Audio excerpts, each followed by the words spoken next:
Pada suatu malam, Raja Majapahit Brawijaya duduk menyendiri, menikmati malam yang indah. Ingatannya menerawang mengingat sejarah nenek moyang, hingga beliau sampai mengagumi keagungan Tuhan pada malam itu.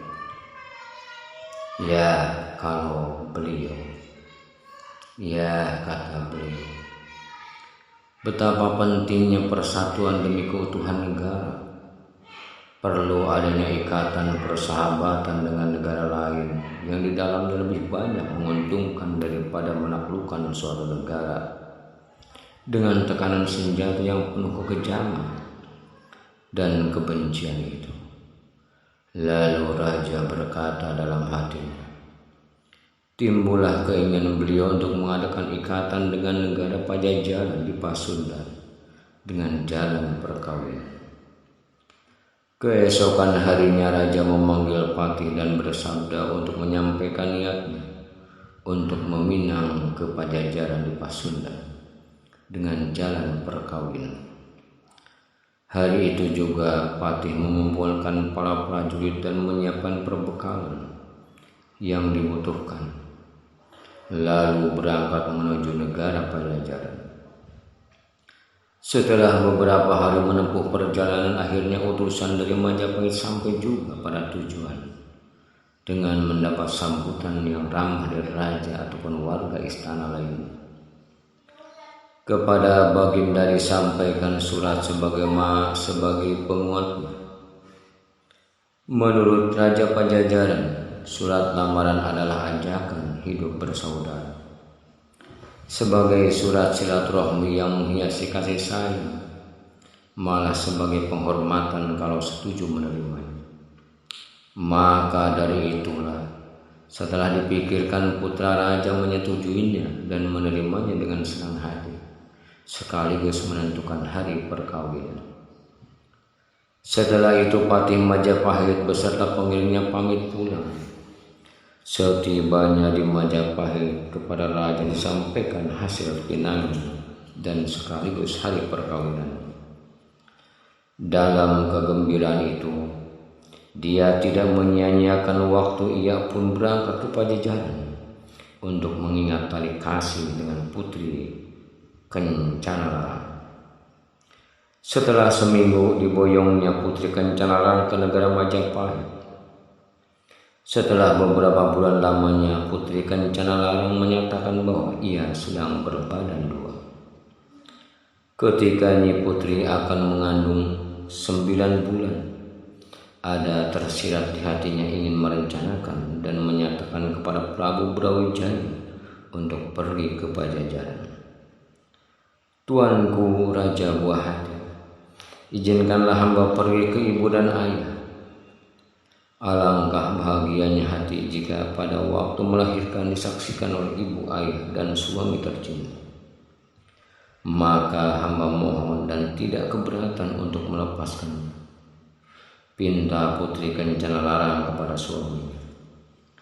Tidak layak Kanda melepaskan melati senjunganku sendiri dalam keadaan begitu ke Pajajaran.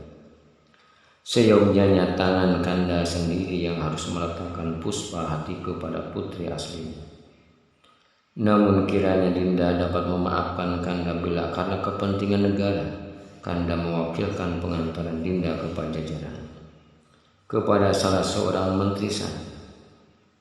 Begitulah kata Prabu Brawijaya setelah putri Kencanalarang tidak dapat dihalangi lagi dan tidak bisa dilarang. Alangkah bahagia hati putri Kencanalarang diusung melalui gunung dan lembah menuju Pajajaran di Jawa Barat, tanah Pasundan. Setelah beberapa hari perjalanan dengan rombongan pengawal melalui jurang, naik turun gunung, memotong hutan dan sungai, sampailah mereka di daerah Ciamis, Jawa Barat, di kaki Gunung Salak. Di sana ia mulai merasakan perutnya sakit, serasa mau melahirkan. Maka kedua rombongan memerintah agar berhenti untuk memberi pertolongan pada Nyi Putri. Nyi Putri memerintahkan agar dibuatkan tempat untuk berteduh untuk dia melahirkan nanti. Maka bergeraklah anggota rombongan membuat bangunan darurat di pinggir sungai Citandui yang cukup memberi perlindungan dari terik matahari dan hujan. Baginda Putri bersabda, "Kita menumbangkan kayu-kayu yang banyak untuk membuat bangunan-bangunan ini. Mari kita beri nama tempat ini Panumbangan." Setelah itu sang putri makin menjadi sakit perut dan tak lama kemudian dengan selamat lahirlah 2 orang anak, yang satu putra dan yang satu putri. Adapun bayinya dimasukkan ke dalam dandang tanah atau pendir yang kemudian dikubur di bawah pohon yang rendah. Setelah Putri Kencalarang merasa sehat kembali badannya, lalu ia melanjutkan perjalanan. Setelah beberapa hari sampailah di istana Pajajaran. Ia disambut oleh ayahanda dan ibunya dengan rasa haru dan gembira. Baginda Raja Pajajaran saat itu memberi nama anak laki-laki Bongbang Larang dan yang perempuan Bongbang Kencana. Sahdan dengan diasuh oleh kakek-kakek dan nenek ibunda Putri, kedua anak itu tumbuh dengan sehat dan akhirnya sampai akil balik. Tapi mereka belum tahu siapa ayahnya, karena semua ini isi kerajaan merahasiakan hal itu. Dalam usia 15 tahun belum juga tahu dengan ayah sebenarnya. Prabu Brawijaya belum juga menengok ataupun menyuruh orang lain. Tali batin antara Majapahit dan Pajajaran itu terus menghubung tidak putus-putusnya. Dan di saat-saat sebelum tidur, keduanya terus-menerus memecahkan hal itu karena tetap mengganggu ketenangan hati, yaitu siapakah ayah yang sebenarnya.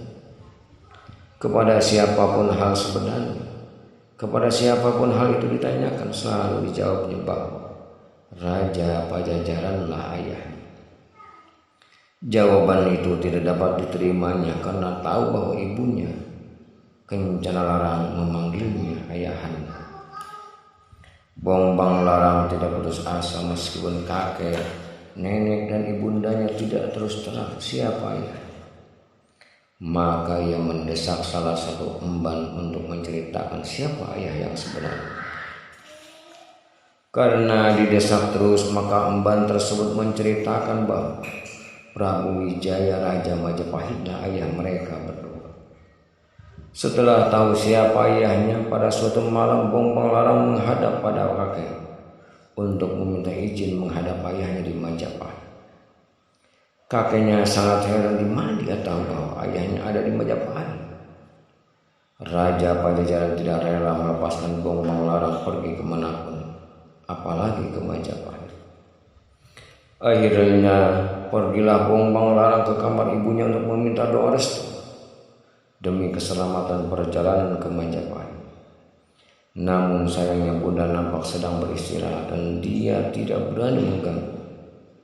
Bongbang Larang berlutut dan menyembah bundanya yang tengah tidur itu, kemudian pergi meninggalkan istana.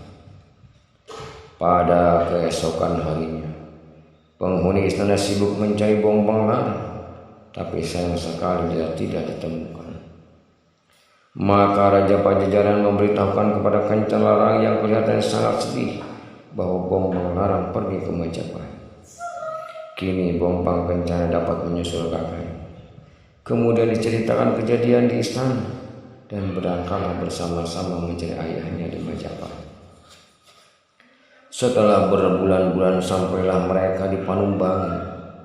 Mereka sangat dahaga dan mereka menemukan dandang di bawah pohon yang indah. Dandang itu tiada lain adalah tempat mengubur bayi mereka dulu ketika dilahirkan. Tanah penguburnya habis dihanyutkan air dan tinggallah dandang itu berdiri di permukaan tanah. Maka diperiksalah dandang itu dan ternyata berisi air yang sangat jernih dan cukup untuk diminum berdua. Karena dahaga Bombang Larang segera mengangkat dandang itu untuk diminum langsung dari dandangnya. Namun apa yang terjadi? Dandang itu jatuh mencakup kepalanya. Dia berusaha sekuat tenaga untuk bisa keluar dari dandang, tapi sia-sia belaka. Bombang kencana memukul dandang itu sekuat tenaga, tapi aneh dandang itu tidak juga pecah. Maka dibimbinglah Bombang Larang oleh adiknya mencari seorang dukun bernama Aki Garahang. Pada Aki Garahang diceritakan perjalanan mereka hingga kejadian tentang peristiwa dandang itu.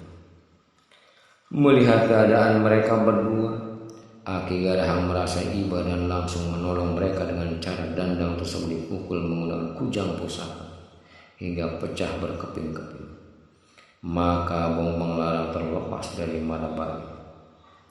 Aki Garahang meminta kepada anak itu untuk tidak meneruskan perjalanan dan supaya menetap dalam beberapa hari. Kedua putra itu menyambut permintaan Aki Garahang dengan baik. Keesokan harinya ketika Aki Garahang akan pergi berpesan kepada kedua anak itu untuk tidak bermain-main di Cipang Buangan. Cipang Buangan airnya tenang sehingga mengikat kedua raja itu untuk turun menyegarkan badan. Ketika muncul, Bombang Larang bukan main kagetnya. Begitu Bombang kenyal terperanjat melihat Bombang Larang menjadi harimau pula. Masing-masing memeriksa dirinya dan mereka yakin bahwa keduanya telah berubah menjadi harimau. Dengan rasa menyesal, kedua binatang itu pulang ke rumah Aki Garahang. Iba hati melihat kedua raja itu, remaja itu, telah berubah menjadi harimau. Dia berkata, Aki tidak dapat berbuat sesuatu apapun. Itu karena akibat kelalaian berdua.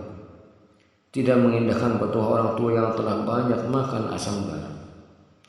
Kedua harimau itu sama-sama menerima kesalahannya. Kemudian tanpa bertanya apa-apa lagi, setelah pamit mereka meneruskan perjalanan. Ketika mereka menyeberangi kali Cimuntul, mereka hampir-hampir mati terjerat boleh akar oyong. Setelah mereka terlepas dari bahaya itu terus dihanyutkan Cimuntul yang deras itu. Bombang Larang terhisap oleh air yang mengalir melalui selubung batang nau yang dibelah sehingga beliau terjepit oleh selubung gaul atau penangkap ikan. Mujurlah seorang petani dapat menolongnya ke darat. Atas permintaan Bombang Larang, bumbung yang mengelubungi Bombang Larang itu oleh petani itu tadi dicopotnya. Tadi dicobanya dibelah dengan kapak, tetapi tidak berhasil. Setelah itu keduanya dibawa ke Raja Panjalu di Dayeuhluar. Raja dengan mudah dapat melepaskannya selubung celaka. Sebagai terima kasih, kedua harimau itu mengucapkan janji bahwa hamba turun-temurun tidak akan mengganggu keturunan Panjalu, kecuali mereka yang satu meminum langsung dari dandang, dua membuat pembuluh tidak dibelah, tiga menanam oyong. Janji tersebut dikuatkan oleh mantra Raja Panjalu. Setelah itu kedua harimau meneruskan perjalanan menuju Majapahit dan akhirnya sampailah mereka di sana. Kepada penjaga pintu yang mulanya akan mengusir mereka, kedua harimau menerangkan ingin berjumpa dengan Prabu Majapahit. Baginda berkenan menerima kedua tamu yang aneh itu. Sambil bercucuran air mata, kedua harimau itu mengisahkan kepada Baginda perjalanan mereka dari semenjak berangkat sampai di Majapahit. Prabu Wijaya memeluk kedua putranya dengan tangis pula. Seraya berkata, malang tak dapat disangka, tapi sejak saat ini kuangkat Nanda sebagai Raja Harimau di Pasundan. Demikian cerita singkat mengenai Maung Panjalu yang menjadi cerita turun-temurun rakyat Panjalu. Lahirnya jenis kesenian bombang di daerah Panumbang Menurut kisah serta cerita rakyat di daerah Panumbangan dan Panjalu yaitu ketika Bombang Larang dan Bombang Kencana mengabdi di Aki Garah. Sewaktu Bombang Larang dan Bombang Kencana tinggal di daerah Panumbangan, kedua kakak beradik itu sangat senang bergaul dengan masyarakat setempat. Di dalam pergaulannya, selain bercocok tanam juga malam harinya suka menyaksikan ronggeng tayu yang datang dari Cirebon. Setelah mereka melihat pagelaran, ada hal yang tidak berkenan di dalam hati. Karena tariannya berpasangan antara laki-laki dan wanita, maka Bombang Larang menciptakan tari tanpa penari wanita. Jadi yang menarinya laki-laki dengan memperlihatkan gerak yang lebih manis sesuai dengan kelelakian. Dengan memilih lagu-lagu tertentu seperti lagu Kebojiro dan Buncis Untik, Pembukaan Papalayuan Buhun, Jaging, Dangklung, Renggong Buyut, dan sebagainya. Tari baru ini mendapat sambutan dari masyarakat dibanding dengan ronggeng tayu kelereng. Pagelaran seni ini disebut Bombang sesuai nama penciptanya. Wallahu a'lam.